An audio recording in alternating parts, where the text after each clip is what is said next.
And we are live. Okay, just checking out my new equipment. Sorry for the technical difficulties during my recent multiple moves that I've had to make literally in the last month. I think my recording equipment got beat up, so I decided to get some upgrades and try some new things. I mean, having a functioning webcam and microphone seems to be a prerequisite for all of my jobs now. So, yeah, I felt like it was time to make that investment. Anyway, I wanted to talk about something fun and not depressing. So, I wanted to discuss the Obi-Wan. So, Mandalorian just finished. Spoiler alerts. The ending was super dope with the return of Luke Skywalker. I'm interested to see where that storyline goes. And I'm reading that the return of the Obi-Wan series will include the returning Hayden Christensen as Darth Vader. It's set to start shooting very shortly. Start shooting in late spring. I'm really looking forward to that. I've known that this has been in the works for a really long time, and I'm super stoked that they're finally getting to it. Obviously, I think they're with Solo, which I guess nobody went and saw because they were boycotting a good movie because they hated a bad movie. It didn't make a lot of sense, but in Solo, we see the return of Darth Maul, and that setup storyline is well within the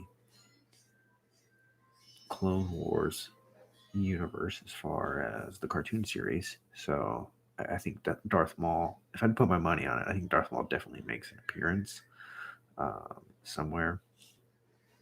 And I'm really looking forward to seeing what they do with Hayden Christensen and to see how it feels after all these years. 2003 is the last time that he played Obi-Wan.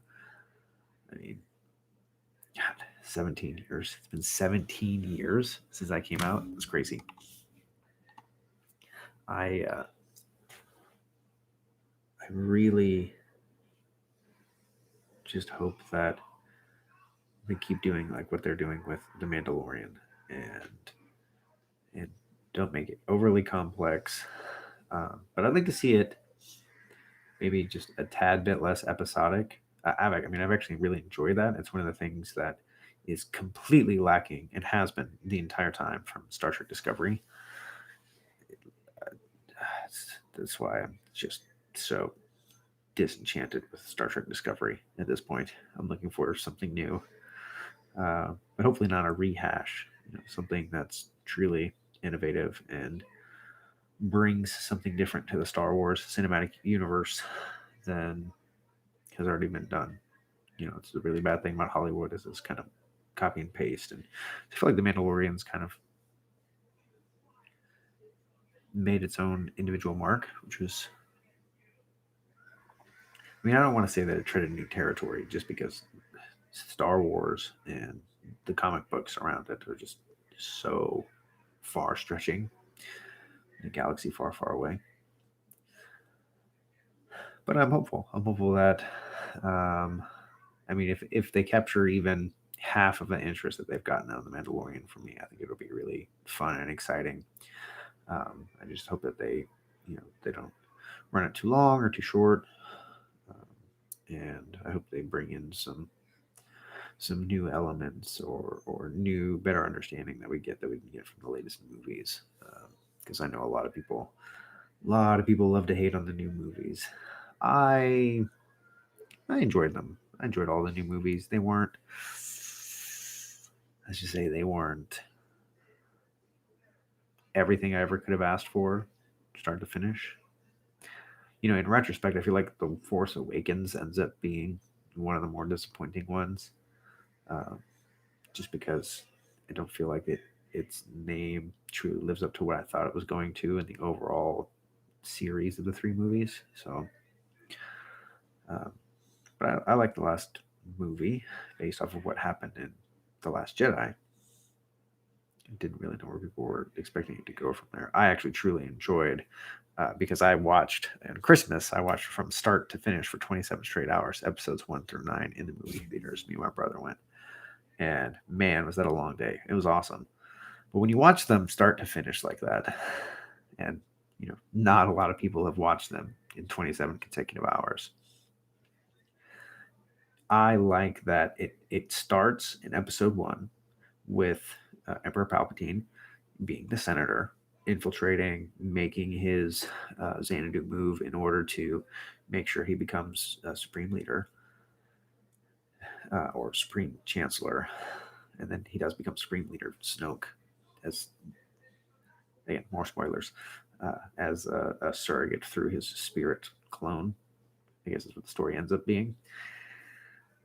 But it starts and it ends with him as the character, and that overall arc makes a lot of internal consistency. It makes a lot of sense to me in the Star Wars universe. The thing that I read an article that I thought was really powerful was talking about the thing that the last movie was missing, and I definitely understand why they brought back Ben's dad.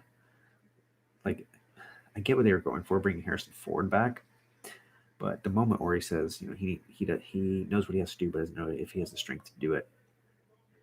Adam Driver, I felt like that was a time where they could have brought back Hayden Christensen to have a kind of different conversation with him. Where he talks about redemption and he talks about that it's not too late and that he can become and make amends for what's happened with his father.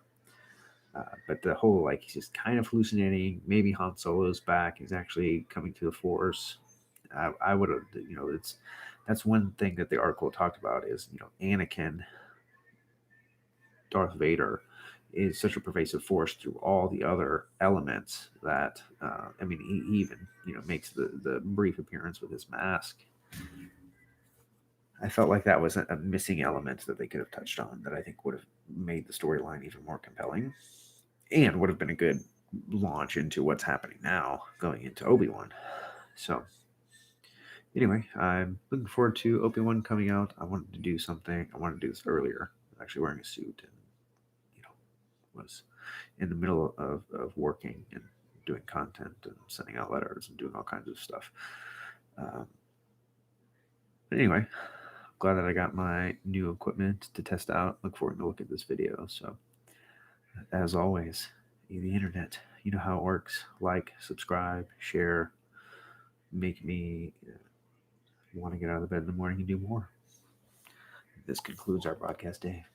Click.